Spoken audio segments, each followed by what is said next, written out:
Bird. Get him. Yeah!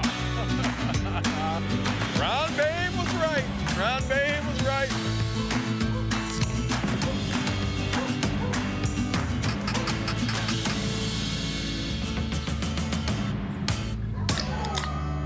I'm feeling spry.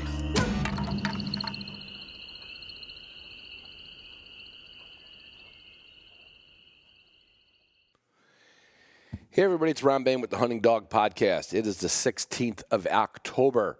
Well, in all truth be told, in all transparency, it's actually the 13th of October. I'm recording this intro because I'm going to be up in Paradise. Well, actually, I won't be that far from Paradise, Michigan at some point. But I'm going to be up grouse hunting. Yeah, I'll be up there for a week with some, well, and it doesn't really matter who I'm going to be with. I'm going to be with several different people. Well, let's be honest. I'll be up on the Pike Gear giveaway. Pike Gear is my title sponsor, and they put together this great giveaway package. And the winners are coming all the way up from Florida to meet me with a grouse guide, because I ain't no grouse guide. I'm a grouse hunter, but I ain't no grouse guide. And we're just going to have a ball up here. And then I'm going to go on the rest of the week. I'm going to hunt with some other friends from Michigan that have a cabin up there. I'm going to spend the whole week up there. Cannot wait. But so as you are listening to this, I have probably already got my limit of grouse twice over in the last 2 days. Is that legal? No, twice over. No, I probably got my limit of grouse each day over the last 2 days. But you know what I'm trying to say. And that's thanks to Pike Gear, my title sponsor. But I always back up to Patreon because we still have Jeff Young. Jeff, I don't know if you're on a 3-week sabbatical, you're hunting out there with no cell service, you're still a patron of the show. Jeff Young needs to get a hold of us so we can get him the Alpha 10 and collar that Garmin put up there for our patrons. I mean, Jeff, come on. Anybody know Jeff? If anybody knows Jeff, get a hold of Jeff. Let me know where he's at. Let's hope everything's fine. Let's just hope he's got a brand new baby that was born and he doesn't even have time. Maybe he had triplets. He didn't have anything. It would have been his wife.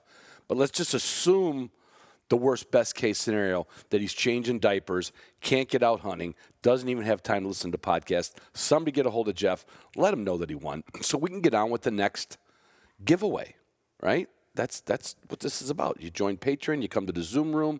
There'll be a Zoom room. There's going to be a great Zoom room coming up, I think, on the 27th of October.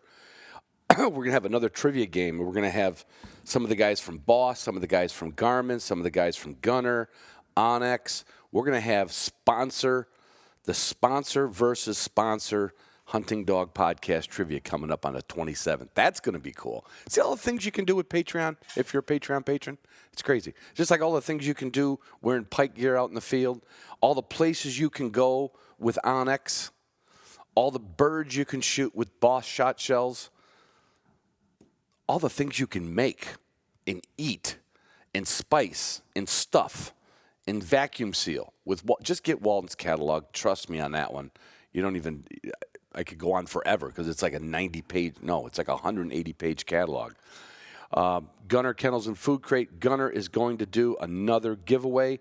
That's going to be up on Instagram. Pay attention to that. My daughter's in charge of that, and we will have this thing just dialed in.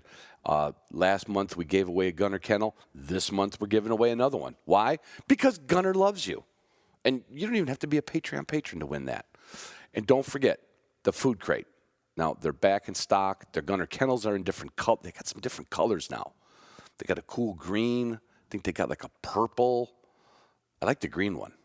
They just donated that. Actually, Justin and I just donated a green one. We bought it. We literally bought it. No, bought it at cost, but we bought it to give to an RGS function. So there. Yeah. And Garmin, well, like I said, Garmin is going to do monthly and quarterly giveaways. We're going to have some hats and some bling that'll come out monthly, and then every third month we're going to have a collar or maybe a fish finder. I mean, if somebody wants a fish finder, why not? I don't fish. But Garmin has everything from your plane to your boat to your dog's neck, right? Everything you could possibly need. And anything in the Garmin world, I would go to W Hunting Supply to buy it. I absolutely wouldn't go anywhere except W because that's a company that can actually support you. I mean, all these companies support you in one way or another, but when you buy something from W Hunting Supply, you're getting the support team. Just like deck drawer system, you're getting the support. I think you can put 200 pounds in each deck drawer. Pull those drawers completely out so you can get them, the full-length bed drawer. You could put your welder and your camping gear. Who brings a welder when they go hunting? Well, I have in the past, but that's because I was a welder. You could bring your you could stack 2,000 pounds of gear on top of your deck storage system. Pull the drawers out, have zero failure, get all your shit, get all whatever you need for that night, slide the drawers back in. I'm telling you, they should have called them. They should have called them Ron's junk drawers because they are the best thing I've ever put in my truck. Inside the right-hand deck drawer are 2 Weatherby shotguns that are up in the UP right now, probably have killed at least, well, because Evan's coming up, and Evan was one of the winners of the giveaway, the Pike Gear Grouse giveaway, and he's got a brand-new Weatherby shotgun. Actually, it was his mom's. It's kind of funny. I got my mom's gun. His mom won, but his mom couldn't come on the trip. But he's bringing his mom's Weatherby Orion up there. I'll have my Weatherby Orion up there. We're going to Weatherby these grouse into submission. And all along, we're going to be feeding Purina Pro Plan to our dogs because that's just the only thing that makes sense. Absolutely. I mean, why would you not? I don't understand it. It's the oldest, most professional, the most research, the most sponsorships, they do everything. They take care of your dogs, they take care of habitat through Pheasants Forever. They sponsor everybody out there in the dog world. And somebody said the other day, "Oh my God, did you see the price of dog food?" Yeah, well, guess what? They're not the only one. But you're still getting the company that supports us. The other ones, they come and they go. They really do. They throw a few ads out there. They get a few people to join them. They make this big sales campaign. No, Purina's been there for over 100 years. I mean, if you want to be professional, do one thing right with your dog. Feed them right. And if you want to be real sweet to you and your dogs, you're going to give them Canine Athlete products by Wilderness Athlete. I just got a shipment of pack-out bars. Oh, my God. It's like a meal. I'm telling you, one pack-out bar, you could skip a meal, you got energy. It's like giving your dog hydrate and recover during the day. Don't overdo hydrate and recover, okay? Like one water bottle. If you go out with 2 water bottles for a big hunt, only put Canine Athlete, Wilderness Athlete. Well, only put the hydrate and recover into one bottle, okay? You don't put it in every sip of water they have, but you will see better performance. Your dog will recover better. Absolutely. And I'm not sure what you're waiting for. You're probably waiting for no, I wouldn't say that. You're probably a little embarrassed about your dog's performance. So in the meantime, while you're still hunting this year, I would get yourself the Upland Institute, watch through it, figure out where all the holes are in your dog training, memorize that thing. Because once you buy the Upland Institute, it's yours for life. I mean, unless the sunspots knock out the internet, and then we're all fucked. And see what you can do to improve your dog's performance. I mean, you can improve it. You can improve it by feeding him better, supplementing him better, shooting better. But if you really want him trained better, go to the Upland Institute and call me. If you're a patron, call me. Wink, wink. That's it. I'm up in the UP. I will be doing an episode up there. Oh, God, this is October, man. This is just the best. The absolute best. I'm giddy with excitement.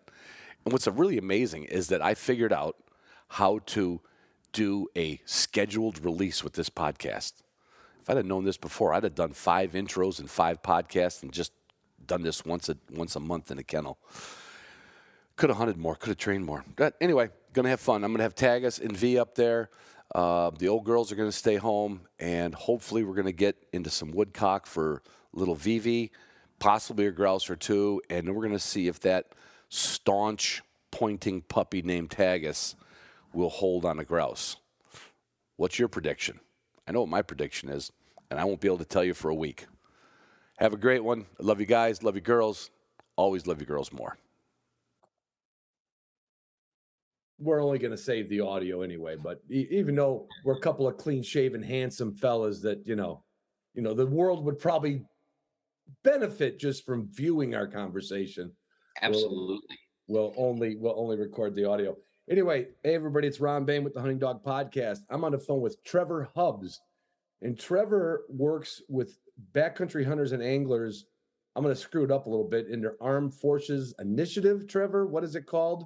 Yep, Armed Forces Initiative. It's I'm not a great marketing name guy, so I kind of just call stuff what it is. I'm sure there's a classier way to say it, but if you are a marketing person, please contact me. I would love some free work. Right, another little tagline, Yeah, something. Just like either you're trying to get veterans in the outdoors, and maybe the Army's still looking for some people to get into the Army, I would think, right? Yeah, absolutely. So give us a little rundown. I know this started a while back because I talked with Morgan, I don't know, 3 years ago, probably, or something like that. Give me a little history of what you guys are doing, BHA, and what they're doing with the veterans, and, touch on some of the numbers and all that kind of stuff.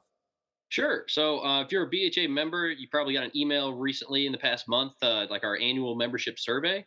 So we started doing that survey in 2018, just kind of trying to understand who our members are, where they live, what the demographics, what they want us to do, like what do they care about, whether that's hunter recruitment, habitat, sustainability, policy, like why are they BHA members? And the results of that 2018 survey indicated that 14% at that time of BHA members were either veterans, active duty military, National Guard, or reserves.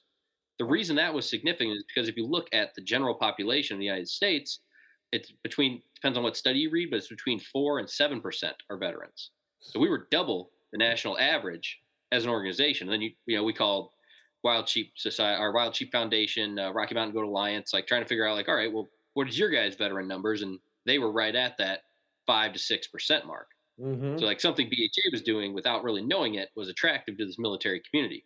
Yeah. So we started digging into that, and I was a volunteer at this point, and started trying to understand why veterans and why the military community likes BHA. And there's a ton of reasons, but in reality, what it comes down to is you don't make that much money in the military. You can't go buy your own 80-acre whitetail paradise in Missouri. Yeah. And then you're moving over the past 20 years of war. You're moving every 3 years, right? So you have Private Hubbs grows up in southern Missouri, gets sent to Fort Bragg, North Carolina. Then you have a year of training, a year of deployment, a year of rest, right? So you're always working. But even if I wanted to hunt, I'm in a new state. I don't know the regulations. I'm living in the barracks, so I can't keep a gun on me. I have to lock it up somewhere, or have to know somebody off post. So there's a lot of challenges there. And then after 3 years, I get sent to another base. Maybe we'll call it Fort Carson, or Fairbanks, Alaska, wherever. Yeah. Then I have that whole set of challenges again. Now, if I wanted to ask somebody where to hunt, I'd have to, one, get over the fact that my boss is paid to yell at me every day, and it's a little intimidating. But even if I could get past that fact, like, he got there 3 months before I did, and he doesn't know either. Right? So you're kind of dependent on public land and what's accessible on base and near base. And there's a ton of public land on military bases. I think 66 million acres of DOD-owned public land in the U.S. Like, it's a lot of availability. It's just you have guys that go through 10 years, 8 years, 20 years of a military enlistment and don't hunt or fish. Right. And that's the biggest crime I kind of see is guys get stationed in Alaska for 3 or 4 years and they don't ever leave post and go enjoy it. Yeah. When you start throwing numbers out there, and you mentioned Wild Sheep Foundation, their numbers of military members would be like normal, like with the normal amount of people that are in the military, right? Yes, exactly. And then BHA, you told me before we hit record, is now, what was it, 30-something% of? Yes, like 29.7 is the numbers that I ran in late August. That's really amazing that one demographic is, and And I made a lot of BHA members, and most of them have puffy jackets, not camo, Yeah. Like if I saw you, I'm going to go, hey, thank you, you guys are kind of like you became the USO of something for the soldiers to do, kind of, It was really an interesting kind of dynamic. Yeah, like I'm still not fully like we're the first thing I hear from all the veterans that we work with and like come to our events is oh yeah, had I not seen something on Facebook or Instagram, I wouldn't have known about you. So we're still very new. Like started in from that research in 2018 and 2019, we started planning for the Armed Forces Initiative, like trying to understand what we're going to do. And then in 2020, we took 18 veterans to mule deer hunt in eastern Montana, Yeah. and we just spiraled from there. Started a club at Fort Bragg, started a club at Camp Pendleton, um, Camp Pendleton, California, and now we're on 48 active duty military installations with the club. We have 35 like veteran leaders on state boards across the country and in Canada, and it's like 90, just a little over 9,800 AFI members within BHA. So Wow. it's growing. We're doing really well. That's a crazy. Yeah, I guess when I talked to Morgan, 3 years ago or so, it was in its infancy, so there wasn't that kind of data. But I mean, that kind of skews all Absolutely. it skews all other data from, I don't care if you're a DU member, there'd only be 5% of them, you know what I mean? Whatever you're in, if it's bowling, it'd only be 2. And for BHA to have that strong of a military following, and I guess it makes sense too, like you said, moving around, being somewhat vested in the outdoors, but not having the time. Now they get on base and there's a BHA. Can you have a pint night on base, or do you have to go off base for a pint night? So you can have a pint night on base. There's depending on which base, there's between like 6 and 9 months of paperwork for review. But really what that review is just being a non-federal entity operating on a base. And all that kind of gives you like permission wise is the ability to raise funds on post. Oh, okay. You don't necessarily have to do the paperwork. You could do like if you're in Fort Benning, Georgia, you can just go to Columbus, Georgia, right off post and have a pint night. And then you don't really have to run through the paperwork or anything. But yeah, so it's interesting. It's a fun thing. But yeah, I think we had 7 or 8 events, pint nights, hunts, all kinds of stuff at Fort Bragg this year, which is our oldest base. It's really almost hard to believe. What I had a really, right when you were saying, I had this great question that popped into my head, and it's completely out of my head. But what does when you say military, you're covering all branches of the military, right? I mean, it's certainly not just Army, Marine, or Army, Marine, Navy, everybody, even Space Force. You are welcome. So, what my question was, does the U.S. military have any, like, do they just go like, that's what the guys are doing, or is it something that's even recognized internally with the armed services? So that's a great question. Historically, I'm not going to be great on the year here, but when the Sykes Act was passed, that kind of guaranteed the right for outdoor recreation for service members on post.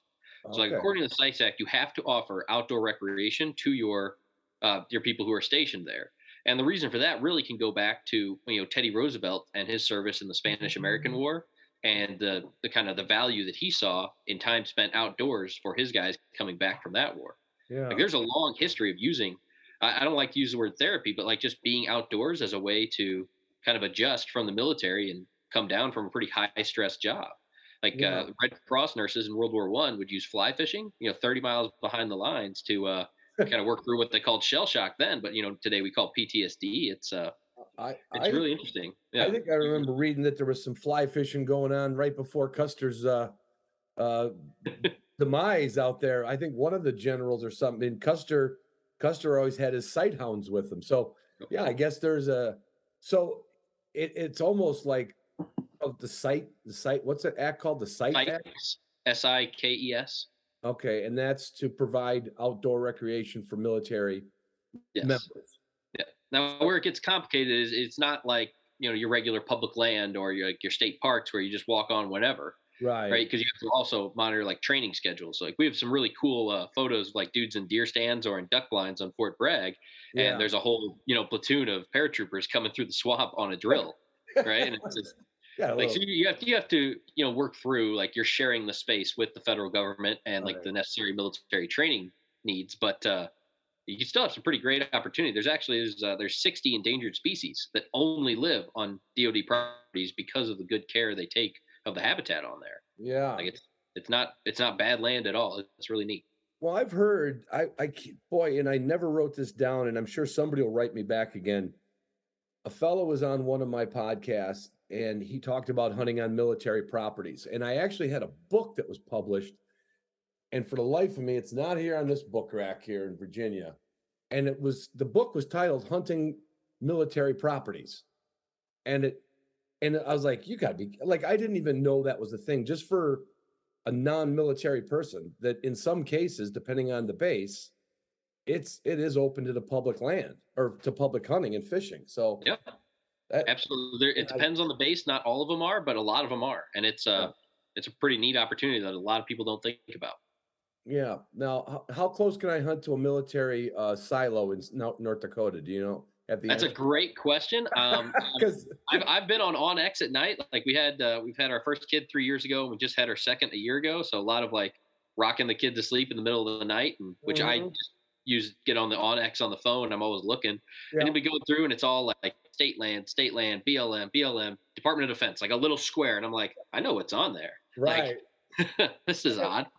Yeah, I was out doing some filming a couple years ago, and my buddy brought a drone to get some. This was before the bird season started. We just wanted to go out there and get the dogs filmed without shooting, you know.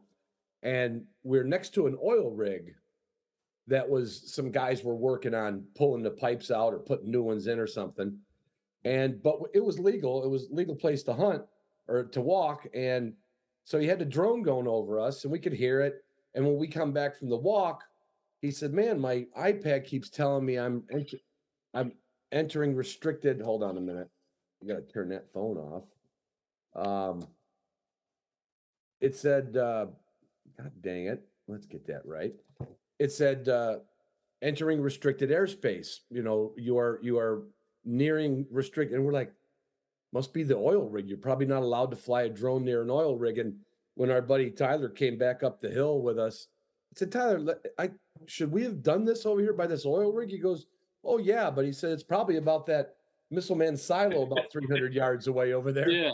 So apparently, I'm saying you can hunt about 300 yards around a silo. I don't know before something There goes you off. go.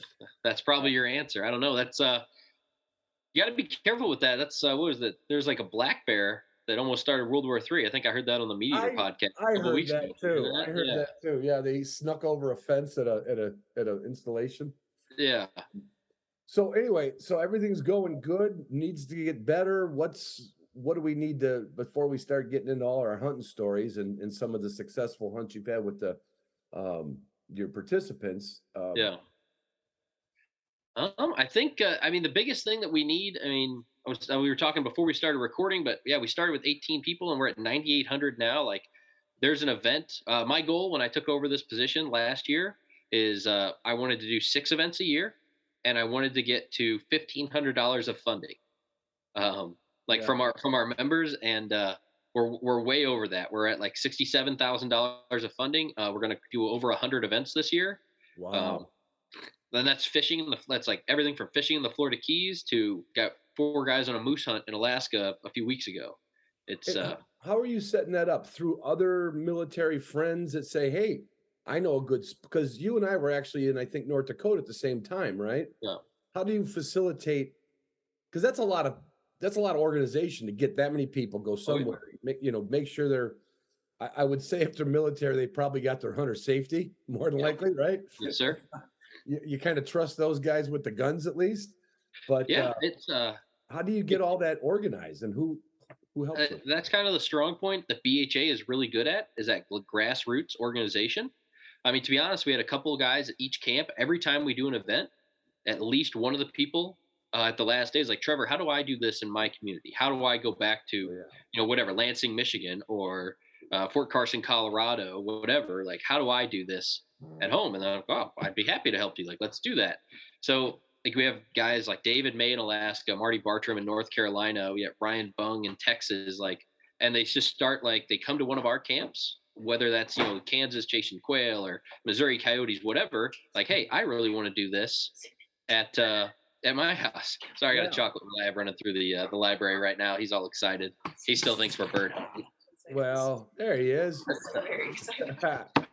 But yeah, so it's a lot of just like volunteers that stand up and say, "Hey, I want to run this program." Like, there's an inherent value to it, and it really comes down to three things. Every camp we do, we try and do three things, and that's one. Just we call it short-term medicine. That's just getting folks outside, getting them away from the phone, away from the email, away from any of the stress they might be feeling in their personal life or their military life or whatever, right? And we find that really starts to kick in around day 4 or day 5.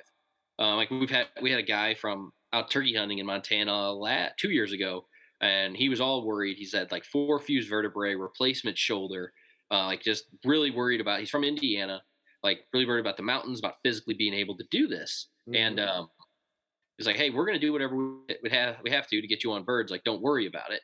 And like day 4, day 5, like it's 20 degrees at night. We had no funding, so no tents or like heated wall tents or anything. It's cold, and he's beating us up the mountain. It's like, "Hey, man, you need to calm down. We got plenty of time." And he's like, "I don't know why, Trevor. I just feel better out here."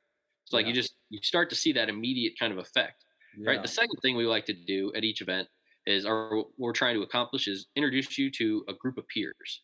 So that's ladies and gentlemen who have the same life experience as you do, time in the military, who also enjoy hunting and fishing, right? So Yeah. then the goal of that part is like, so it's not one once in a lifetime hunt. It's not, I go elk hunting once, or, oh yeah, I did some smallmouth fishing about 10 years ago, haven't gone since. It's the goal is like when you go home or back to your community, I can tie you into a BHA member or an armed forces member on that post or in that area that you can go hunting that next weekend or the next season. You can make plans for it. Right. And then the third, like you can accomplish those two things with like an outdoor yoga club or a running club, right? But I don't know how to do yoga, and I stopped running when I left the army 6 years ago. So that's not for me. But I do know how to hunt, and the cool thing about hunting is this third piece is it has a built-in mission, right? Like conservation. Like if you have a great time, whether it's sharptail hunting or smallmouth fishing or whatever, and you become a passionate uplander or fisher angler, like because you have a group of peers, because you've had a good time, like inevitably, a year down the road, 6 months down the road, you end up, well, why are there so much smallmouth in the St. Croix River? Why do Sharpies like this exact kind of prairie habitat? And how do I get more of it? Right. And then you become a conservationist, right? So whether they end up volunteering with BHA or whether they end up being like a Ducks Unlimited local leader or a Mule Deer Foundation leader, like doesn't really matter to us as an organization. It's kind of it's igniting that mission, like that, whatever that new mission of conservation, if you want to just be really general, like. Yeah. So those are the three things we try and do, and it works. Yeah. It almost seems like where was it for the last 2 big wars, right? It's almost like, my dad was a World War II vet, and most of them found solace in the neighborhood tavern. Which, I mean, nothing wrong with a good neighborhood tavern. Yeah. Well, think about it, that was the government's answer. Like, hey, we got a lot of these guys seem different coming back from war. What should we do? Well, let's put a bar in each town, and we'll call it the American Legion and the VFW. Like that'll work. And they never got off the bar stool. Yeah. And we do work a lot with the Legion, the VFW. Like we have a lot of older vets that want to come out. Like a couple guys like, hey, I'm not really interested in hunting, like, but I can come cook. And that's always a load off. Somebody that's willing to just be a camp cook, like make sure everybody's fed. Like I can't control the weather, I can't control the animals or the fish or whatever, but I can control whether you have warm food in your stomach. Like that's a big piece. And I would bet too, just that, I'm a member of the oldest fraternity in the world, but I'm not a member of the military fraternity. And I got to feel that you could almost go anywhere. And if you did some service, you've already got I mean, I'm sure there's probably some jackwagon somewhere who hates what he did, but he's not the guy that's going to want to come out and hunt with you. But you've got like a two-way funnel. You've got the camaraderie of people who've served, and then the camaraderie of people who either know the outdoors or fall in love with it by knowing people that they served with. That seems like you've got it. I don't want to say licked, but it sounds like it's you're going to have another letter in the BHA acronym for eventually for military, BHAM. We froze. It's incredible the amount of growth that we have had. It's really interesting. Yeah. What did you when you were up in North Dakota, right? You were going to be basically you're going to be north of me. Yeah, so we have Minot Air Force Base up there. Oh, that's And, right. Okay. Yep. And so when our leader up there, Liam, is a great dude. He's still active duty Air Force. And he has a great story. Like what led him to the AFI is he's like, yeah, I knew my last duty station before I retire is going to be Minot. And I get up here and it is flat and it's cold and I'm miserable. And I spent a year just like wondering how I'm going to get through this last part of my career.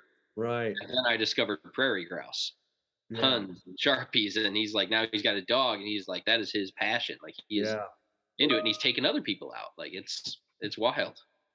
Yeah, that is I don't want to say shocking, but I when you said when you peel off the numbers, that's pretty shocking because I think it would be hard to get 9,800 of anybody to to be kind of sub-organized in a subset of an organization. But It's do you guys have yeah.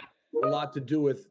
So does do any of the states have anything to interject or help with, or is it all basically your BHA connections and your military connections, or do the states even involved? We love to work with the states. We try and get as many states involved as we can, just because, especially like we try and do like a 2 mentees to 1 mentor kind of system. Yeah. So like when it's a turkey hunt, we try and bring in like who's the best turkey callers we have in the area, right? And a lot of times those are state BHA members. So it's just regular civilian folks that enjoy BHA, enjoy turkey hunting, taking 2 military people out and teaching them everything that they know. So yeah, we love working with the states. We love doing joint events. They have all of the infrastructure that we kind of lack, being so new and so kind of young. So yeah, it's anytime we can get civilians that are just regular BHA members or regular folks out to the event, it's a great time for everybody. Like, and it's all pretty much cohesive. You got the conservation side of it, yes, gluing you together. We try and have a biologist or a like a state ecologist or some sort of habitat specialist at each of these events. So it's not only like how to turkey hunt or how to whitetail hunt. It's this is why there are whitetails on this ridge and not on that ridge. This is why I would want turkeys to be here this time of year because of this. So it's a lot of education focused stuff. That's amazing. So let's dive a little bit. I mean, you could go into, like you said, you guys have had hunts from Alaska to Florida, right? I mean, and everything in between. Yep. Any of them stand out that you won't do again, or you will do again, or is there really no bad? Is there no? Because like when you say Alaska, maybe if you were stationed in Alaska, but you bring some lower 48s up to Alaska, you might turn them away from hunting. Well, that's honestly, I worry about it every time, and I don't need to. Like, I always worry about, are we going to have like a problem with like personality? Like, I mean, you've been to a bunch of hunt camps, and you always like, it's not an easy thing to get a bunch of people who just get along, especially, when you're like Alaska's 9 days, but I think some of our even shorter ones are still 3 or 4 days. Right. Like, you're living together. Like, we have a couple tents that we bring out, but I mean, even a wall tent, you put 12 people in a wall tent, you're pretty close to each other. So like, I'm always worried about like, yeah. I'd say you're too close to each other, but then you're also used to that from being in the military. Wasn't like they gave you guys suites. It's wild. Like, so we just took 18 guys or 18 people with some females too, to the Boundary Waters. And we were back there for 9 days canoeing and doing a bunch of fishing in late August. And I was really nervous about it. And it's the weirdest thing, but like everybody's willing to help. Like day one, like, hey, do you need those dishes done? I'll do the dishes. Do you want me to make breakfast? I can stir eggs. Like I can help. Like, and it's just participants, like people like you just met hours ago. And I really think it's kind of, one, it's the military, but two, that's what backcountry hunters and anglers is. Like, right. I was just on an antelope hunt in Wyoming last weekend. I drew a tag after 3 years of points and ended up running into a lot of road hunters, which is legal in that area, so it's fine. But to get away from them, I was like 6 miles back. Yeah. And get an antelope, and I'm walking out, and I walk about 4 miles. I get to the closest road, and there's a blue Dodge truck sitting there, like just parked there. And the guy's waving me over from the driver's seat. I'm like, all right. I walk up, and he's like, yeah, I just filled my mule deer tag. I saw you coming because it's real flat. He's like about a half mile away. I saw you coming. Like, you want to just throw your pack in my back of my truck, and I'll drive you back to the highway? I was like, yeah, that sounds amazing. and we get to talking. And one, he's a BHA member from Colorado, and two, he's a veteran. Oh, And it's like, so like, because he was trying to pitch BHA to me, like, hey, you should really try to become a member of this. Like, we're doing some really great stuff. And I was like, and I let him go just because I like to see the impression of members in right. different areas. And he was just like, yeah, what do you do for a living after like 10, 15 minutes? And I was like, I work for BHA, funny enough. Right. And And yeah, I'm the so it's just cop. like, that's the perfect example of like just the military community and backcountry hunters and anglers. Like, who would do that? Like, that's just like an unheard of thing. Like, oh, this guy's coming in my direction. I should give him a ride. Like, don't Yeah, know this dude from Adam, you know? yeah. Us grouse hunters in Michigan would probably start the engine and move out before we ran into because we wouldn't want to share our spot with you. Right. You know? Yeah. Screw that guy. How did he hear about this? Like, So what's your you sound like you can't stay out of the outside. Like it sounds like you don't like to be in the office. From this morning, you told me you were a couple minutes late because you were on a duck hunt and you were antelope hunting, and you've been. I mean, what's your ballywick? If somebody in the office would say, you know what, you want to get into that, call Trevor. What's your strong suit? I love being outside doing everything. I mean, I grew up, the first hunt I was ever on when I was 7 was a quail hunt in Missouri. I love quail. I love the native game birds. I'm not knocking pheasants. Like, they're fun, but I like gentlemanly birds who are willing to hold for my setter's point and let me Yeah. walk up on them. Like, Yep. birds that play the game right. But yeah, I'd say like I will not miss I'll miss a season where I don't get out in the deer stand for deer or I don't draw a Western tag, but I will not miss a season where I'm not behind my dogs walking around somewhere. Gotcha. So So it's either going to be, and you do waterfowl with your dog as well as upland with your dog, which yes. we should be totally transparent here. You mentioned the word setter, but this is not the setter that everyone thinks it is. It's the color of red, right? Yeah, I run Irish setters, and I have since but when I was in the military, ended up hunting in southwestern Missouri, close to like Oklahoma for bobwhites, and the mute friend of a friend was we all sharing one dog because nobody had any money, and Mhm. he was running an Irish setter, and I was like, man, that's a really good dog. Like, because we had labs growing up. I used to work at a duck club in high school. They were one of those real fancy, nice ones. And Yeah. I'd train the dogs, feed the dogs, and that was my job. So I was familiar with working dogs. But Right. the way this setter was working these quail, I was really into it. And I asked him, I was like, hey, who's the breeder? And there's a woman out of Kansas City, Missouri, and so I called her, and she said, we're pretty full up. Like, I mean, I'll put you on the waiting list, but we'll see what happens. And 4 months later, on Christmas Eve, I got the call, Yeah. and there's hey, I got one left of this litter. Do you want them? And I was like, yep, I will be there tonight. So Wow. yeah, picked him up on December 24th, 2015, right? Yeah, 2014 actually. Yeah. So And that's what, is he still your current dog too? so he's still my current dog. I've done I try to do like the bird dog rescue stuff a lot. So I've fostered quite a few Irish setters, some English setters, like whoever's coming through the area, and try to work through. They always have like a Lyme disease or a tick or something like thing. So like you work through recovery for a couple months on that. But I always try and put them on birds if it's hunting season, Yeah. and just because that helps them get adopted too. If I can get pictures or video of them holding point and stuff. Oh yeah, yeah. So Yeah. I've run through. I think we're at like 16 bird dogs. I've had Jack the longest. I picked up an 8-year-old Irish setter from that bird dog rescue, and I had her until she was 11, and then she passed.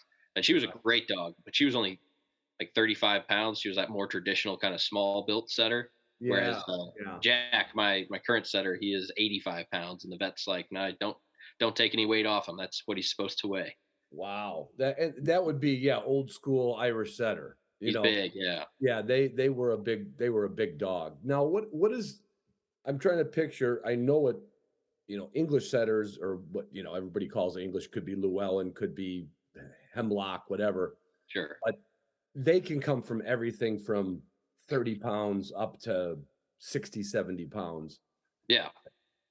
Is there a distinction between the Irish setter and the red setter? Because you hear people talk about red setters now. Yeah. And I think that depends who you ask. In some circles, and I'll get hate mail, or you'll probably get some people to email and say that guy was full of shit. He doesn't know what he's talking about, Ron. Yeah, But I'm going to tell you my understanding of it, and fully aware that I may be wrong. But some people call their Irish setters red setters as a way to just like another way of saying a field bred setter. Like it's not the setter you're thinking of, so they're going to say an Irish red setter, right?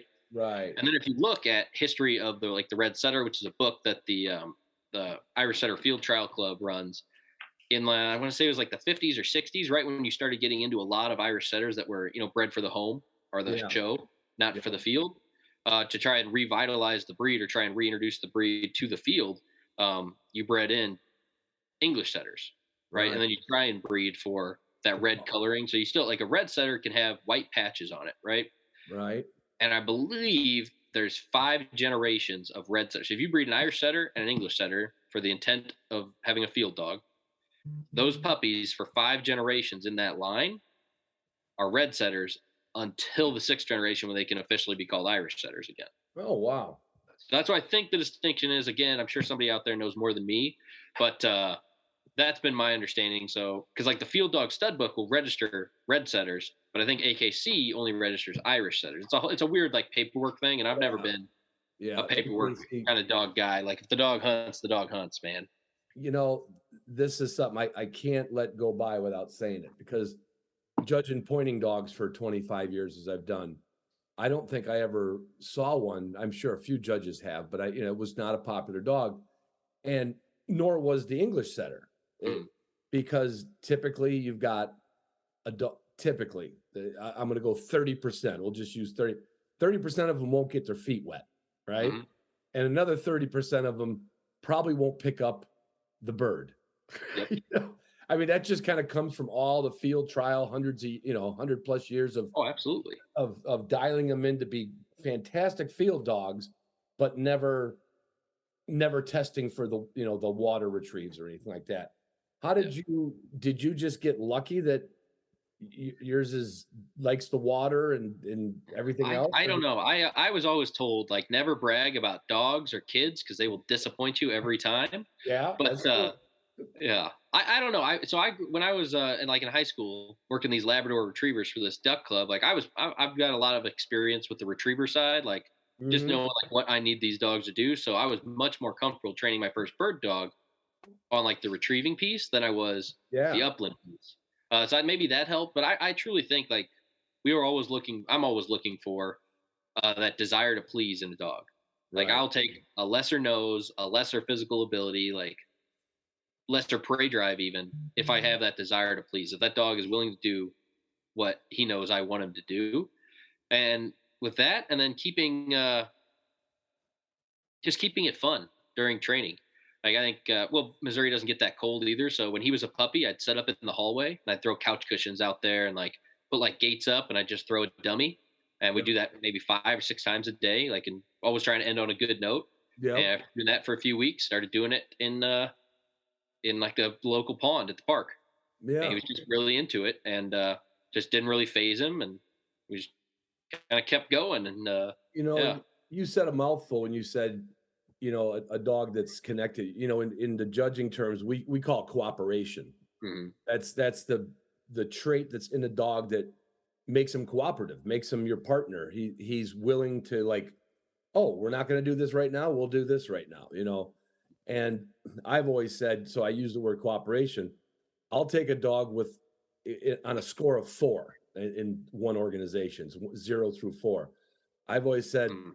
give me a 3 desire dog and a 4 cooperation, because I'll hunt him enough to he'll find birds and everything. But I don't want the dog that thinks he's in charge of the whole day, let alone the whole trip or the whole marsh. Mhm. Yeah. Um, I had a black wire hair that my listeners know well from the stories. And he was wonderful in the water. Um, but I tried taking him on the Mississippi River once to go duck hunting, and I was an invite, and these guys had a lab, which you should have if you're a dyed-in-the-wool duck hunter, right? I mean, if Yeah. you're all over. And I had him tied up to the blind because I couldn't even get him to not be a jerk, right? And he'd gnaw through the rope. I'd see it, and then I'd shorten the rope up. He gnawed through the rope about 3 times, and then one time I just lost my attention span. He went out the door, and we saw him out doing his own duck search. There was no ducks flying, and he was just out there about 100 yards doing a duck search like he was in a NAVDA test. Yeah. And yeah, that's a dog that doesn't have cooperation. Like, I will. I'll do that same trade-off you will. I want a dog that's biddable and feels like he's your partner. Yeah. And I don't think you really ever give up nose, but desire for sure. Desire can almost be uh, basically a lack of cooperation. You know, what I mean, it's tied into both. But you also did something again that I said I've judged for many years. You ran your setter in the NAVDA test too. I think. Well, I mean, I'm a fan of the Hunting Dog podcast, Ron, and Oh wow, you told shucks. us to. Like, so I was like, well, I mean, I think my dog could do this, and part of that is just being a little being a little pig-headed, like knowing that people don't want the setter in the NAVDA test or like don't really do it that often. Like, Mhm. kind of got tired of all my buddies with wire hairs and German short hairs. Like, oh, well, your dog isn't a versatile dog. It just happens to go duck hunting. Oh man, Right. my dog is a versatile dog. Like, let's go do this. Like, Yeah. so yeah, I needed to get back into it. I just had I've got two toddlers running around, and my next dog I want to take all the way through, like at least the utility test.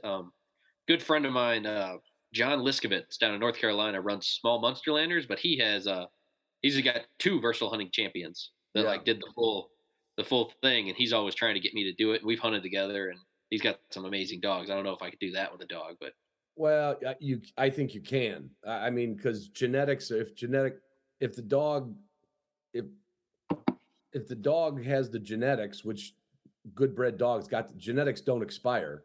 yeah, It's just a matter of dialing the training in to make it fun. You know, some dogs will just. I've told people this too. There's dogs that want to be like literally like the training process. yeah, You know, they really don't resist you a lot. And then there's dogs that you fight and you fight with them. Like my mom fought me, you know, to finish high school. hmm It's like I didn't want to finish high school, you know, and and I'm sure you probably got guys like that in the military. You almost yeah. like, well, why did you join if you didn't want to get up at 5 o'clock, shave, and go on a march, right? But you Yeah. joined, you know. So I think that's great. And when you said Munsterlander, when I started seeing the small Munsterlanders when they came into NAVDA, and I would almost put it on that line of, you know, Irish setters. It's a German setter, man. Like, I know they're going to be Right. mad at me for that, but like, But it you got is. I Gordon mean, setters, English setters, Irish setters, German setters. There's nothing wrong yeah. with it. And it's cool to see how they have come, but it's going to take a while. People used to blame, and I hated this. So this could be a chasm between us, but people used to say the AKC ruined the Irish setter. I'm like, no, breeders ruined the Irish setter. Yeah. You know, the registration organization, whether it's Canadian Kennel Club, FCI in Europe, AKC in America, they never put out an edict that said, you know what, let's not hunt these dogs. Yeah. You know, they just gave people a venue for showing them, and there was just other options out there. And I think, you know, I look at me, I went to Broncos for God's sakes. I got friends of mine, Jeff Jalbert's like, when are we going to get a dog with whiskers with you again? So now I got a wire-haired Visual, and people look at me crazy with that. So I'm on, Angus, right? yeah, I'm on Team Irish Setter. I really enjoy it. And I'm not saying I'll only ever have Irish setters, but they continue to impress me. I like the demeanor, and I'm with you. I think it kind of breaks my heart when I see like a working dog breed not able to do that. Yeah. Like I take a lot of new people hunting, but for work, but also just like as my kind of like my free time, I just enjoy it.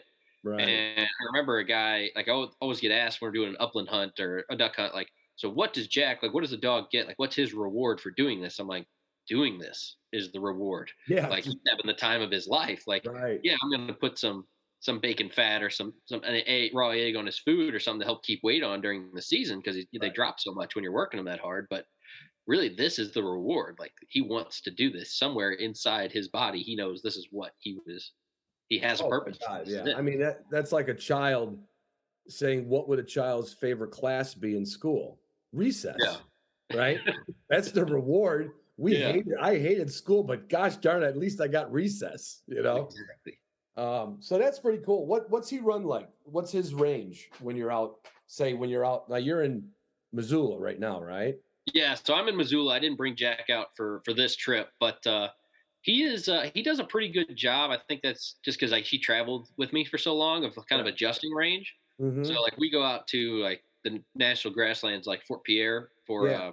for prairie grouse every year. I shouldn't say every year. We missed a couple, but I tried to go every year. Right. And he'll be 200, maybe 250 out, Oh, that's like great. just really making it work. And then I rein him back in the grouse woods of northern Wisconsin, and he'll be at 15, maybe 30. Like, and he'll. I mean, he's not. Again, he is by far not a perfect dog. I'm not trying to brag. He makes mistakes, but that is something that growing up on quail in Missouri, with hunting hedgerow country, and then going out to the prairie every year, and then now working with grouse and woodcock, he knows once we have success, he knows what success look like, and he wants that again. Like, Right. Yeah, and not every um, dog does that. They yeah, and I'll bet it goes back to that cooperation. It's almost like um they kind of understand it. They and it's amazing in the old NAVDA handbook for judges, it used to say because there just wasn't that many chapters around, right? sure. And it would tell us to take the dog from the field and bring it into a close woodlot. They wanted to see that. They wanted to Yeah, see that off switch. I'm in the woods now. Now, yeah, I couldn't say that I've ever enforced that rule. I mean, I've cut through a few woodlots, with, hey, we're going to cut through here and we're going to go to another field. But yeah, back in the old days, that was something that the founders, because that's how they wanted it in Germany too. yeah. Dog had to just literally change gears. And that's pretty cool that he can do it. Yeah. Cause I've seen some dogs that they run at 200 yards in the field and they run at 200 yards in the woods. It's a little hard to get good at grouse if you're 200 yards. Oh, it's real tough. I think I will always love quail, Ron, but the rough grouse is a special place in my heart, man. Like, that is a cool American bird. Yeah. Like, that's a whole nother style of hunting. And I'll say I think it is the hardest. Like, I kind of got spoiled. I personally think quail are kind of an easy shooting bird. Like, Yeah. it's when grouse, like I probably 60% of the time I'm pointing and pulling both barrels, and we'll see. Like, I don't Right. know. Like, it's Right. it's Yeah. in I this mean, area. Like, yeah. nine You to have to nine to have, 12. It's somewhere. Like, yeah. Even when the dog's pointing, it's not yeah, like they're pointing like when they're pointing a grouse or a prairie grouse or quail, yeah, it's almost the same picture. yeah, You know what I mean? Like when quail get up, it's you learn to pick a bird out, but they're yeah. always and freaking sharptails give themselves away Hmm. constantly with their clucking. You know what I Yep. mean? And a rough grouse, his job is to scare the crap out of you before you can figure out where the bird's at. Yeah. Yeah, Absolutely. it It's I think it may be meaner than a rooster pheasant, but it's not as sneaky as a rooster pheasant. that's right.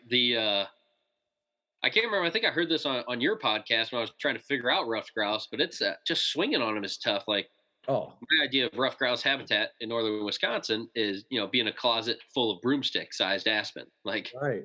if you've got scratches on your face and arms, like, you're probably in the right habitat. It Mhm. is. You just do not have the time. You got to make quick decisions and just Yeah. go. It's a hell of it's a good time, but it is a tough shooting bird. Like, I remember talking to I think her name was Meadow Caulfield. She was pretty active with RGS in Wisconsin years ago, and I interviewed her, I think, in my first year. And she was saying that she took a bunch of youth hunters out into grouse woods in Minnesota. I said, "What are you trying to do? Get them to not want to hunt?" That's why people take them to a pheasant or quail preserve that's right. Yeah. for the first outing.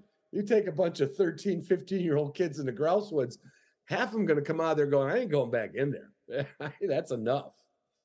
But so what's on your docket for the year coming up? We kind of talked about this earlier, and then I forgot to mention it. But that is the other thing we need is starting in January. I'm hoping to hire 2 people, project managers, to help run this program. It's gotten a little out of Trevor's hands. I have, if everything goes to plan this year, and there's no like cancellation, which I don't know why there would be of an event, I will have 217 days in the field this year. Whoa. Yeah, I've been home for 8 days in a row is the longest stretch I've been home this year. It's Now, did you inherit a military wife or did you inherit? I mean, like, that's a lot for any fan. And you got 2 little ones right now? if we had not been in the military and my wife, like, I don't think my wife would have been able to handle it. And she's doing a great job. Like, she's amazing. Uh, and we talk on like Zoom or, FaceTime every night, talk to the Yeah, kids or every night that I can. I got an on X so I can text, even when I'm in like the wilderness and sure. let them know what's going on. But, it's good. Like my oldest daughter, she's 3 and she's, like getting back into service from that antelope hunt. She's like, "Get a buck, Dad!" Like just all excited about it. So Yeah. it's going well, but it is tough, man. So yeah, the sooner I can get those folks hired, like the better off Trevor's personal life will be. Well, But that's good. That's good. And that person would be not necessarily already a BHA member, right? It could be someone who just heard about this and yeah, happens to be, understand you'd want them to be a military personnel, right? Retire of some sort. yes, I would like would like him to be a veteran, National Guard, Reserve, something of that So they nature. understand that whole genre, of course. Yeah, But so not even necessarily a pre-existing BHA member, just that you guys are looking to expand this. Sounds like rosy days ahead almost. We just need to find you a couple people. if we can get the right people, and again, the job's not posted yet. We're still like lining out the funding and everything, but Right. I think first quarter of 2023 will be is our goal. Like we have the training plan approved, we have the description approved. Like everything's been run through like the legal and the HR teams over at PHA. So like Right. everything is ready. We're just waiting on the big guy Landon, the North American board, to say yes, Trevor, go. Yeah. So And you yeah, wouldn't once mind we do that, it'll be you wouldn't perfect. mind an application letter early. It's just there's not an answer right now. But Yeah, no, that's if your you're goal. very interested, like Armed Forces Initiative at backcountryhunters.org, or you can always email me, which is just my last name, Hubbs, Hubbs, at backcountryhunters.org. Yeah. Fair warning, I am in the field a lot. I will respond to every email I get, but it will not be fast. Like, And I'm unless doing you my just happen to be sitting down at the moment yeah, with nothing absolutely. else to do and no babies. Yeah, absolutely, Ron. That's how it works. So we'll yeah, I mean if you want to send your stuff in, even if you're active duty military, like so there's something called the Department of Defense Skills Bridge program. Because Mhm. basically what that means is like you take all your leave at once when you get out of the military, so you can have like 3-4 months of leave stored up. Right. So in your last 3 months, the Skills Bridge program, the Army will, or maybe Marines, whatever, will keep paying you your current salary and benefits Yeah. for you to go work for an approved company. So we do have an approval in the Skills Bridge system to get one of those free, like active duty military folks for Wow. a 3 month time frame. So I'm also very interested to for any of those people. Like if you'd like to, we have an official listing in the Skills Bridge program. You and your HR officer can look that up, or Wow. you can look it up on your own, and I'll be very happy to see you work remote. Like Ah, I've got tons of projects, tons of work. Like I'll put you to work, but like the goal of that 3 months for me really is to find you a job in the outdoor industry if that's what you want to do and that's what you're passionate about. Like I yeah. can't promise that I'll have a job at BHA for you, but I can promise that if you want to go work at any of our sponsors, like First Light, work with them all the time. Drake Waterfowl, work with them all the time. Big Agnes tents and sleeping bags. Like Yeah. if you tell me on day one, like, hey, I want to go work in manufacturing or I want to work here and do this, like with between me and land, we will know somebody there, and we will Wow. get you. We will get you in the room, and how you do in that room is on you. But I'll get you in the room. Like Wow. That's amazing. I wish I wouldn't have ran out of the recruiting station back in 1975. Maybe I could have put in for one of the volunteer jobs. that's right, Ron. That's the I rented that at BHA a lot. Like basically, if you're not one of our camera guys, like you don't really. There's no real like business expense way to finagle your way on one of these trips, and Yeah. I, Andrew, our guy who runs all of our merchandise and like logo gear, he's like, man, God, I got to get out there, and I'm just like, you're 26, man. You can enlist right now. Like, I'll Right. get you on a trip next month. You just got to sign the paperwork. That's right. I was all full of I wanted to go in. I don't know why I wanted to go in, probably because I didn't want to be in school. And I went and took all the tests downtown Chicago. And I'll never forget that recruiter sat there and he looked at all my test scores. And I don't know if this is even a thing that they do anymore, but this was shit 40 some years ago, right? 1975. And I remember the one thing he said to me, he says, Well, Ron, he says, I think you could qualify for just about any position in this man's army, except we won't let you touch our engines in our vehicles. Yeah. And I'm Nice. like, oh, darn, I wanted to be a mechanic. No, but yeah, that was as close as I got, and I've regretted it for 45 years, honest to God, that I loved it. I mean, the military is not for everybody, but I truly loved my time there. I really enjoyed it. yeah. No, I had a similar experience where I took the testing, and there was like, hey, you can do whatever you want, Trevor. Like, what job are you here for? And I was like, I want to be in the infantry. And they're like, no, you can do any job. Right.